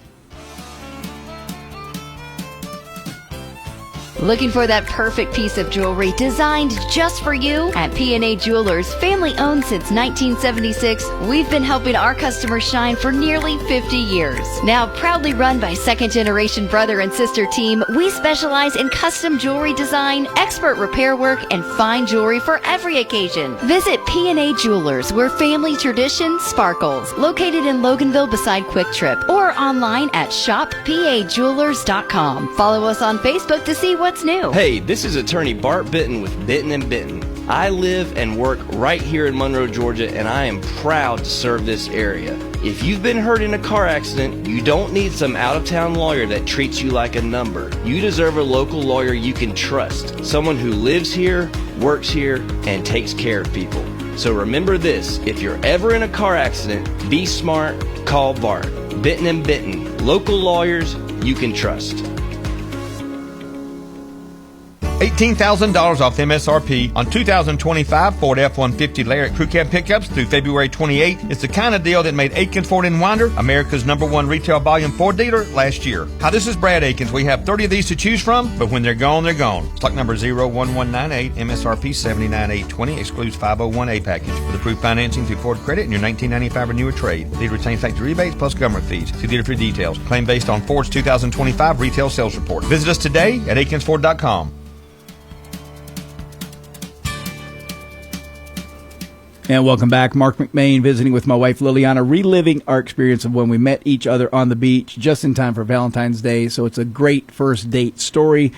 So we just talked about how our paths crossed on the beach. We went to dinner. We had a great time. Then Liliana goes home to Monterrey, Mexico, where she's from at the time. I'm there for another day or two. I meet a couple of buddies.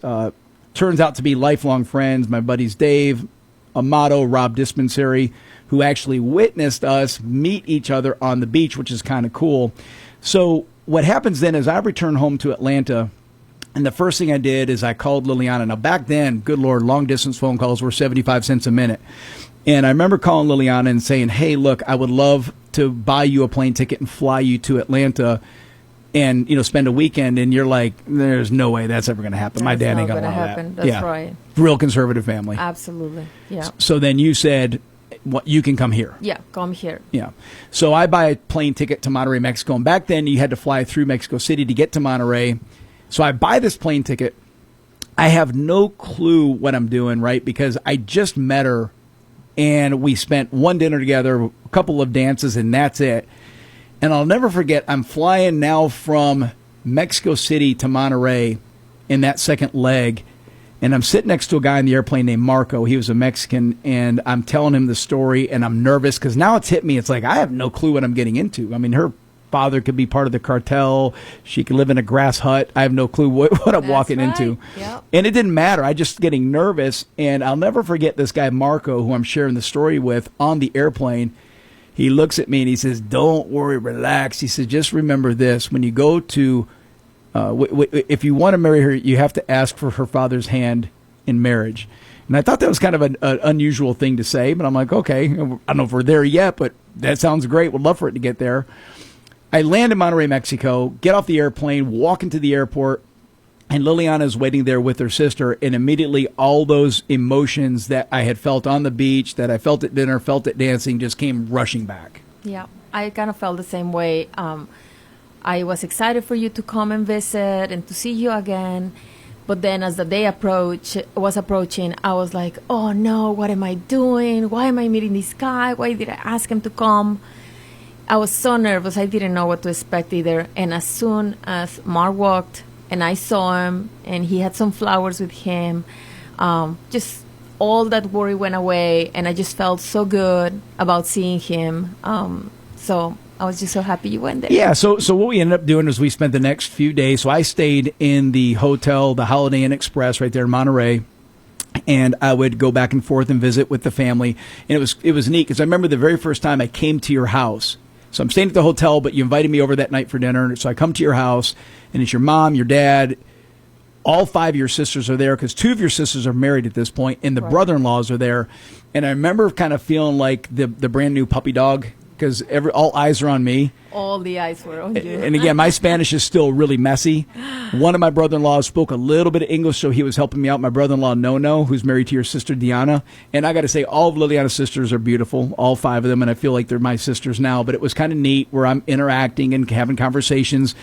Liliana's parents are very gracious and welcoming. We have this incredible meal. Oh, yeah, they rolled down the yeah. I mean, it was queso flamiado. There was carne asada, fresh made guacamole. And I'm thinking to myself, oh, man, it wouldn't matter what Liliana looked like. I would marry her just to be able to eat like this today. But the fact that she's beautiful be a plus. So we're hitting it off, having a great time.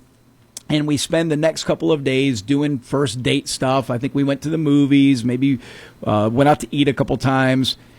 And then on the last day there, we take a taxi back to the airport. And we're saying bye in the terminal, and I go for the big kiss, and Liliana turns her face and gives me the cheek. That's right. So I kiss her on the cheek, and I board the airplane, and I'm thinking to myself, that is the most expensive friend I've ever had in my life. And I'm thinking, man, she doesn't she doesn't like me. And so I fly home and I'm dejected, and I get to my house and I'm all bummed out, and I'm thinking, man, I just, spent all this time and effort and energy, and she just wants to be friends. And then the next thing you know, I said, I just got to get to the bottom of it. So I call her and I said, you email me. You were emailing Did me. I email you first? We were emailing. Yeah. That was like the time that email was just starting out, right? Right. So that was our main form of communication, and then the calls, right? But most of the communication was through email. So you would email me, and remember, you had somebody that was helping you translate. Yeah, one of my black belts at my karate school was Puerto Rican. He would translate these emails because I would email in English, and then she would email me in Spanish, and we'd translate it. And then I had a friend that was helping me, and it took both of us just 3 months to then say, I'm good to go. Didn't need the translator anymore. That's we got really good at communicating after a few months. Yeah, but so that email, you were asking about the kiss. Yeah, I said, so I guess you just want to be friends. And Liliana says, where are you coming from? Like, why are you saying that? I'm not. And he's like, well, because I tried kissing you and you gave me the cheek. I'm like, well, we are not officially boyfriend, girlfriend. So I only kiss boyfriends. And I said, it's just a technicality? Yeah. You mean to tell me that if I ask you and you said yes, then I can kiss you? And I'm like, absolutely. So I asked her, she said yes. I bought her the plane ticket, flew back down. This is no joke. No joke. So a couple weeks later, I'm flying back down to Monterrey, Mexico. His kiss. So now we're boyfriend, girlfriend. and this continues over the next several months where, I'm going down probably about once a month. Once a month, sometimes every 3 weeks you were going. And I would try to stay 3 days if I could, 4 days, and we would have a blast and just do things, just normal date stuff. I'd stayed in the hotel. Liliana would stay at her house. Again, very traditional. There was no spending the night type of stuff. And her parents, always gracious, always welcoming to me. Sisters were fantastic. We always had a great time. Well, then about a year later now, so it's now... In December. So we met July 1996. Right. In December, you spent the most days you ever spent in there. You stayed like 8 days.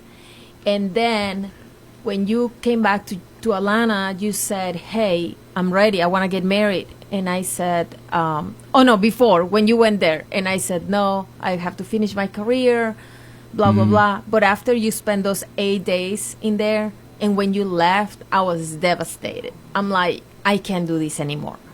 So then we talk on the phone. Yeah. And I said, is your question standing? And you're like, yeah. And I'm like, I'm ready. Let's do it.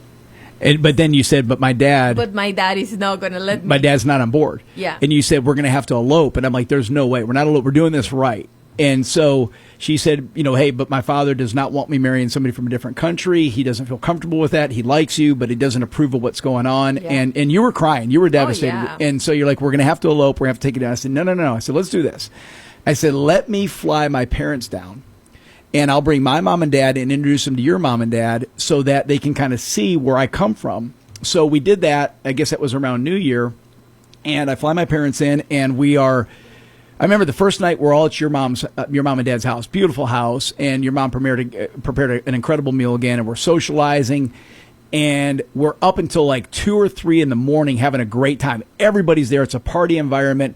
My dad's singing, your dad's playing the guitar. They don't speak each other's language an ounce. That's right. But they're like best buddies now. They're hitting it off. Yeah, they were singing what song? My Way. That's Frank right. Sinatra's My Way. Yep. And so we all go home to our respective hotels. We go to sleep. The next morning I wake up. I drive over to Liliana's house by myself. And I'm visiting with Liliana because we're still in this cloud of doubt as to what's going to happen with her parents. And I'll never forget, your father walks downstairs. He just woken up. It was a long night. And he's in Spanish, says, Mark, he says, you have all of my blessings. And so what he wanted to do is he wanted to see, where I came from. Now, my dad likes to say that he had to come down and close the deal. He sure does like to say that. Yeah. So, but it was a really neat experience. So then the next time I come down is when I bring the ring, and we had a big event. Yeah, so I didn't know you had the ring. I didn't know you were going to propose, and we go to this Mexican restaurant. It was like a show. What was it called? Well, it was Palenque was the name El of the place, Palenque. but El it was they had a big stage, so you would Yes. eat dinner around the stage, and the stage would have performers, either Yes, comedians like or musicians. Mexican performances. Yeah. Like the typical dances, Mexican dances, and horses, and dance on the horses and stuff like that. Things like that. Yeah, so what I did is I went to my brother-in-law and I said, "Hey, do me a favor." I gave him a Vince Gill CD, and our song was "Whenever You Come Around." And so I give my brother-in-law this CD, and I said, "Please, give $10 to the DJ and ask him to play this song, because when he does, I'm going to take Lily up on the stage and propose to her." So we're eating dinner, and then all of a sudden, because keep in mind, all the music is typical Mexican music, right? Salsa type That's music. right, all Mexican. Yeah, it's all of a sudden, here comes Vince Gill, and everyone's like, "What is this?" Because the song, doesn't fit in this facility. And I take Liliana up on the stage. We're the only people there. I get down on one knee, and I present the ring. That's right. And she said yes. And of course, I said yes. She said yes. Yes, Yep. that I was totally not expecting that. I noticed Mark was super nervous, and I didn't know what was going on. Heck yeah, I was nervous. But yeah, it was an amazing night Yeah, and that was a lot of amazing fun. memory. And on September of this year, we're going to celebrate our 29-year My anniversary. goodness. Can you Man, it believe goes that? fast. It Yeah. goes too fast. And Liliana only looks 29. She's not aging. She's beautiful. Yeah, right. So beautiful. I absorb all the stress. All the age comes to me, and it's don't know it's about filtered that. to her. You're listening to the Marc McMain Show. We're going to take a quick break, come back, wrap this bad boy up. Don't go anywhere.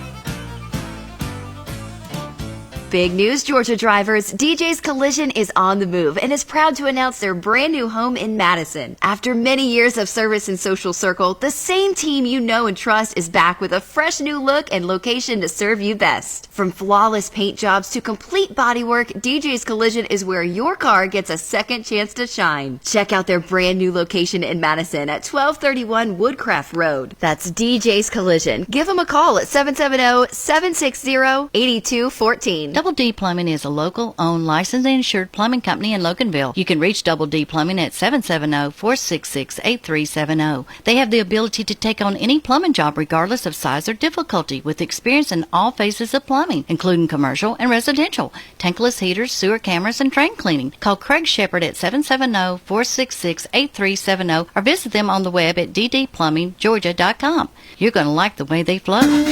Are you tired of going into car dealerships and never finding what you're looking for? That right salesman that's going to answer your questions and help you find what you are looking for. Well, at Loganville Ford, that's what we're about. It's not about buying a car. It's not about selling a car. It's about answering your questions and making sure we assist in every way. Loganville Ford is the hidden gem in America's car market. Come find out why we're the talk of the town. Visit us at LoganvilleFord.com or on Highway 78 in Loganville. Everybody knows where Loganville is. Beautiful wife Liliana sharing the story of how we met, getting married, and I got a special buddy on the line with me. So if you remember me talking about the two guys that were watching us on the beach that I didn't know who they were, they didn't know me, but they saw us meet. Well, my good buddy Dave Amato is on the line with us right now from New Jersey. Dave, how are you doing, buddy?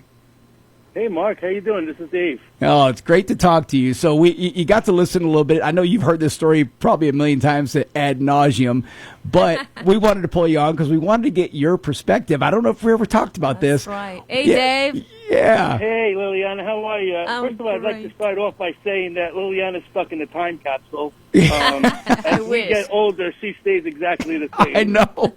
It's not fair, is it, Dave? If I'm not mistaken, it was summer of '96, so 30 years were coming on. That, and you were spot on with telling the story, I'll tell you. But there was one thing that I'd like to include in there. Yeah. As you were walking over to Liliana, I don't know if you know this, but Rob and I were on the sidelines playing rock, paper, scissors about who's going to walk over to her first. And while we were procrastinating, it looks like...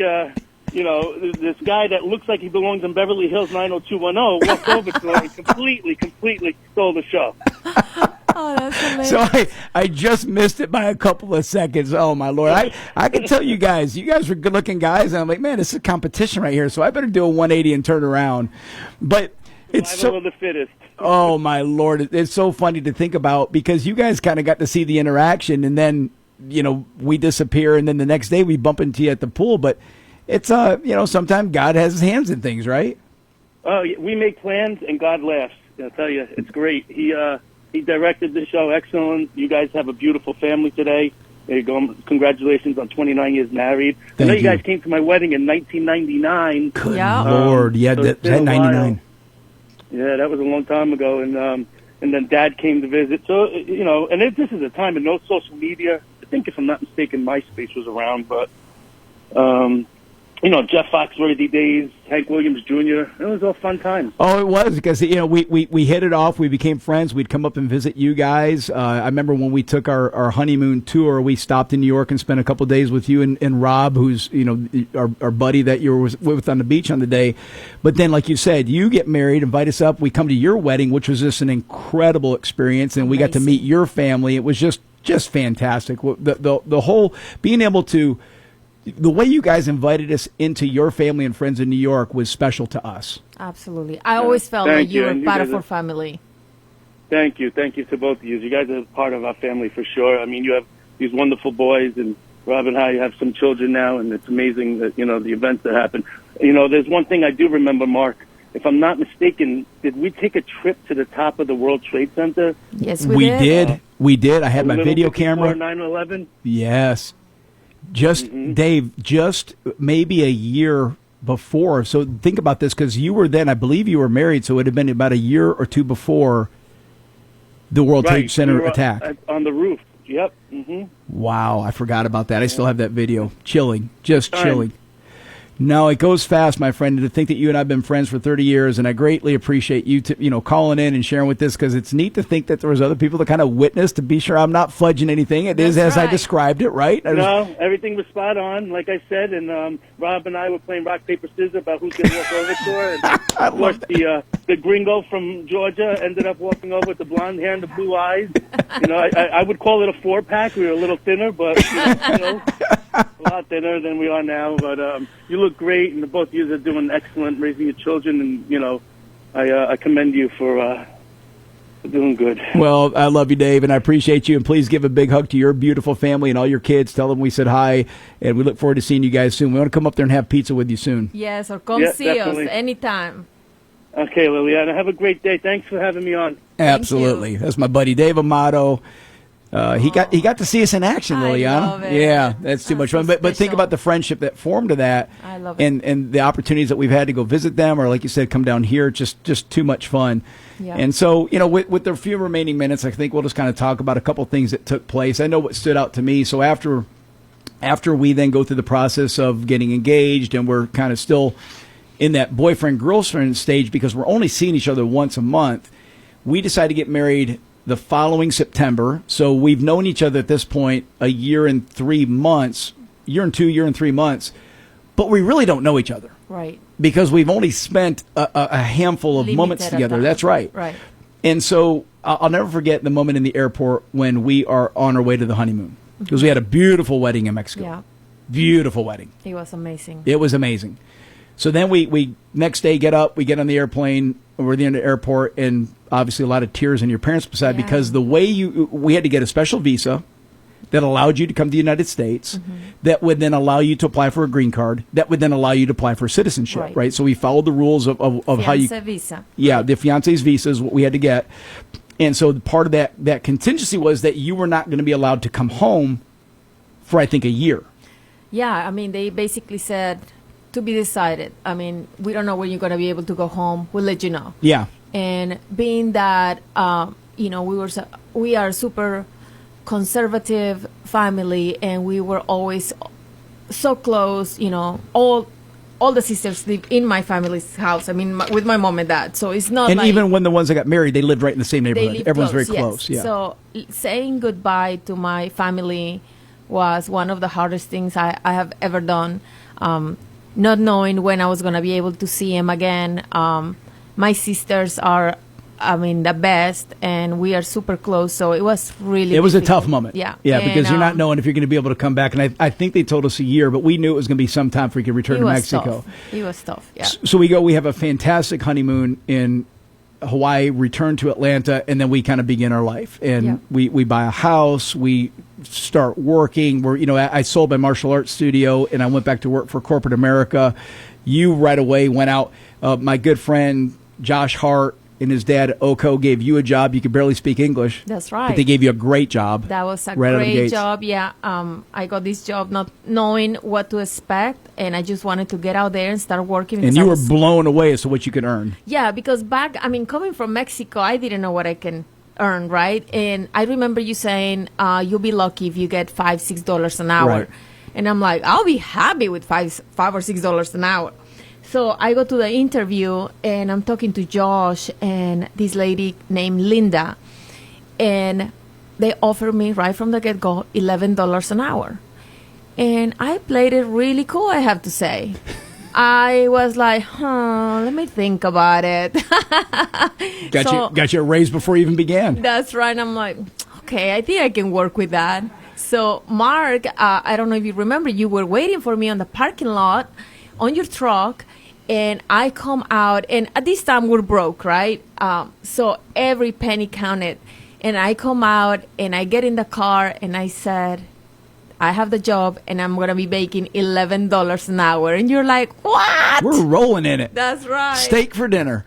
And we had this incredible journey of reestablishing our career. You know, I'm having to kind of go back and learn how to, you know, I've been self-employed for so long at this point, you know, work for corporate America, buying our house, getting acclimated. One little neat story here that I want to share is we got married in Mexico.